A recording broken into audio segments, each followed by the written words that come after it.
Machine ಅಲ್ಲಿ ನೀವು round ಆಗಿರೋ ಐಟಮ್ ಹಾಕಿದ್ರೆ ಹೆಂಗ್ ಕೆಲಸ ಆಗುತ್ತೆ ಅಂದ್ರೆ, ಇವಾಗ ಇಲ್ಲಿ ನೋಡ್ಬೋದು ಈ ರೋಲರ್ಸ್ ತಿರುಗಲ್ಲ.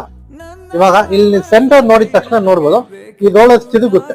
ಇವಾಗ ಈ ಜಾಗದಲ್ಲಿ ಏನಂದ್ರೆ ಒಂದು ರೌಂಡ್ ಆಗಿರೋ ಐಟಮ್ ನಾವು ಇಟ್ಟರೆ ಏನಾಗುತ್ತೆ, ಅದು ರೊಟೇಟ್ ಆಗುತ್ತೆ.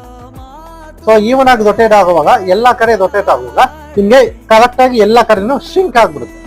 ಯಾಕಂದ್ರೆ ಎಲ್ಲಾ ಕಡೆಗೂ ತಿರುಗುತ್ತೆ. ರೌಂಡ್ ಆಗಿ ತಿರುಗುವಾಗ ಅದು ಪ್ರಾಪರ್ ಆಗಿ ಎಲ್ಲಾ ಕಡೆನೂ ತಿರುಗುತ್ತೆ. ಅವಾಗ ನಿಮ್ಗೆ ಈ ಟೈಪ್ ಶಿಂಕ್ ಆಗ್ಬಿಡುತ್ತೆ. ಪ್ಲಸ್ ಈ ಮಿಷಿನ್ ನ ಮೈಂಟೈನ್ ಹೆಂಗ್ ಮಾಡ್ಬೇಕಂದ್ರೆ, ಒಳಗಡೆ ಡಸ್ಟ್ ಇದ್ರೆ ಒಂದು ಏರ್ ಬ್ಲೋವರ್ ತಗೊಂಡು ಕ್ಲೀನ್ ಮಾಡ್ಕೊಳ್ಳಿ. ಏರ್ ಬ್ಲೋವರ್ ತಗೊಂಡು ನೀವು ಕ್ಲೀನ್ ಮಾಡ್ಕೊಂಡ್ರೆ ನಿಮ್ಗೆ ಈವನ್ ಆಗಿ ಎಲ್ಲಾ ಕಡೆನೂ ಡಸ್ಟ್ ಇಲ್ಲದೆ ಹೋಗುತ್ತೆ. ಕೆಳಗಡೆ ಓಪನ್ ಇರುತ್ತೆ. ಸೊ ನೀವು ಡಸ್ಟ್ ಹೊಡೆದ್ರೆ ಕೆಳಗಡೆ ಹೋಗಿ ಬೀಳುತ್ತೆ.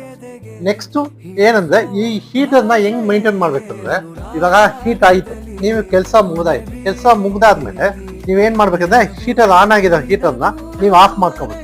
ಆಫ್ ಮಾಡ್ಬಿಟ್ಟು